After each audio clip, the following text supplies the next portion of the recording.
For the last Halloween-themed episode of 2022, I decided I needed to do something different, something unusual, and dare I say, unconventional. I had been stewing so much on this, in fact, that I started thinking about this all the way back in April. And then in July, I had a thought. Then another thought in September. Let's talk about Song of the Sea. Song of the Sea is a movie produced by the Irish animation studio Cartoon Saloon. In addition, it's the second movie they've made about Irish folklore, the first being The Secret of Kells. Song of the Sea starts with a small prelude to the main story about the tale of a child being whisked away by fairies, primarily because, now how does the nice narrator lady put it? For the world's more full of weeping than you can understand. As the movie starts in earnest, it's revealed the voice belongs to Brona, voiced by singer Lisa Hannigan, who some of you may recognize as the voice of Blue Diamond from Steven Universe. Do me a favor, keep that in the back of your head while watching this. What Brona and her son Ben are doing is painting on the wall of the lighthouse where they live to get it ready for the new baby who's due at any time. The family dog Coo is watching because he's small and has no thumbs. And since it's bedtime, the patriarch and actual lighthouse keeper Conor, voiced by Brendan Gleeson, arrives to check on them and put Ben to bed. Brona gifting Ben a shell instrument before he goes to sleep. You'll hear the song of the sea. I could hear the sea. But later that night, Brona flees from the room, and as we later learn, fled into the sea, leaving behind Ben's new baby sister Saoirse, swaddled in a white coat. 6 years later, Coo is now a big honking sheepdog, Ben is 10 years old, and Saoirse is about to be 6. The grandmother, Conor's mother, has made the excursion to the lighthouse to celebrate Saoirse's 6th birthday. Haven't you learned to speak yet? The doctor said she will in her own time. And as of currently, the siblings' relationship is not great. And if you don't believe me, allow me to point to Exhibit A. You little topper. Ben! Later that night, after their father leaves to go to the mainland to get a bit of the creature, Saoirse asks for a story from Ben. So he tells her the story of the giant stone in front of the lighthouse, Mac Lear, and how it's actually the giant king of the otherworld and owner of 2 average-sized Irish wolfhounds.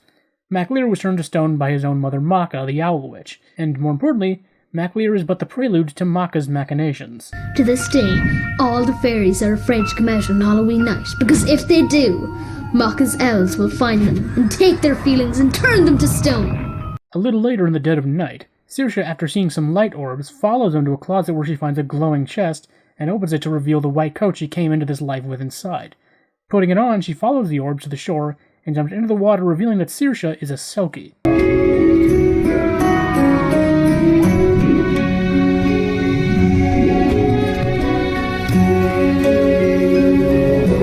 Unfortunately, in the aftermath of Saoirse getting back onto land, the optics of a 6-year-old laying on the shore of the beach don't look good to her grandmother, and she now more than ever insists that Saoirse and Ben need to leave the island with her. Unfortunately, Conor isn't going to be putting up a fight about it, taking the coat back and throwing it into the sea, chest and all. The next morning, the 31st of October to be specific, the children's grandmother takes them with her, leaving Coo behind. Now at their grandmother's house, Saoirse, apparently being unable to tell the difference between her Selkie coat and a normal fuzzy coat, gets her and Ben sent to bed early at 4 p.m. Meanwhile, Saoirse's little stunt apparently caught the attention of some local fair folk to her presence, including some owls. Though more importantly, a trio of Dinashi, going by the monikers of Lug, Mossy, and Spud, who, while pretending to be trick-or-treaters, get their hands on what they think is a Selkie coat, and Saoirse after she and Ben escape from their grandmother. And because Ben had leashed himself to Saoirse, he comes along too. In their hideout in the middle of a roundabout, it's explained that they need Saoirse to sing a song so that they and their turned-to-stone kind can go back to Tirnano, or the Otherworld, which they for some reason have been unable to do. But due to Saoirse's declining health and an inability to speak, let alone sing, they need to rectify this by the kids getting Saoirse's Selkie coat back at the lighthouse, which is complicated when Macha's owls find them and try to steal Saoirse away, being thwarted by the Sidh. Unfortunately, the owls are willing to settle for a consolation prize.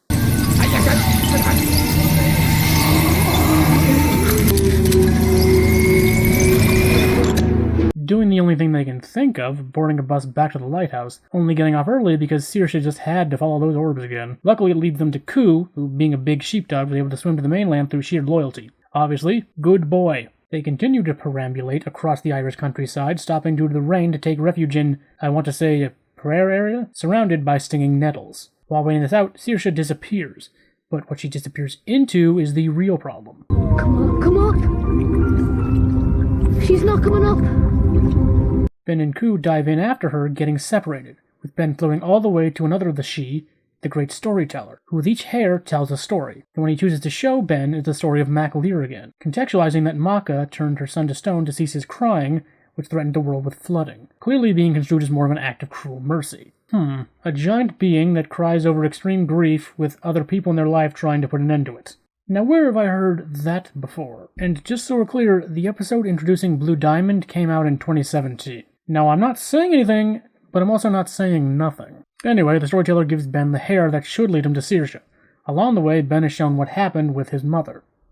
Continuing to follow the hair, leading Ben to finding Maka's hut. Venturing inside to find Saoirse, Ben finds Maka there, and he realizes that in addition to Maka seeing what she's been doing as a cruel mercy, she's also been sucking out her own feelings, leaving her unable to walk due to her entire lower half being stone. So by now you may have realized that the story of Mac Lear and Maka is a macrocosm of what's been going on with Ben and Saoirse's family, given their father, like Mac Lear, is consumed with grief, and both of their respective mothers are doing what they think is the only right thing to do. Doubly so, given that Mac Lear is also voiced by Brendan Gleeson, and Maka is played by Fionnuala Flanagan, the voice of the kid's grandmother. After almost getting his emotions sucked into a jar, Ben runs into the hut's attic, revealing a partially stoned Saoirse and Coo up there. In an attempt to rouse her, Ben gets Saoirse to play the shell, breaking all the jars, including the ones holding Maka's emotions. Forgive me. I couldn't bear to see my son suffering so much. I couldn't bear it. Unfortunately, Saoirse's condition is getting worse, so Maka gives them Mac Lear's wolfhounds so they can get to the lighthouse lickety-split, touching down at the lighthouse. Ben tries to get Saoirse's coat, only to hear from Connor that he chucked it into the ocean, and not believing Ben, tries to take Ben and Saoirse back to the mainland to go to a hospital. Where is her coat? It's gone, all right? I threw it into the ocean. I should have done it years ago. Oh, come on now. I've seen an angrier Brendan Gleeson character. I'm here across classrooms. Also one a lot more prone to violence. Two choices. Take it or leave it.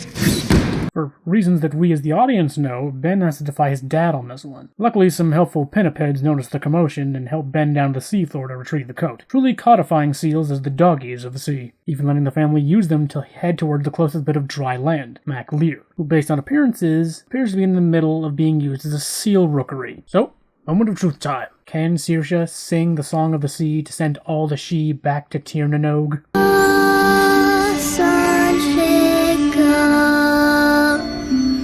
Her singing sends back the storyteller, the she trio, Maka and all the other she turned to stone, and Mac Lear, though there is only one last thing that need to be dealt with. Basically, as Brona explains, because Saoirse is technically also a member of the fairy race, albeit only half, she needs to follow them back to the other world. But Ben, Connor, and especially Saoirse aren't comfortable with that. So Brona takes Saoirse's coat, untethering her from Selkiedom. Before departing though, Brona gets to say the goodbye she always meant to give.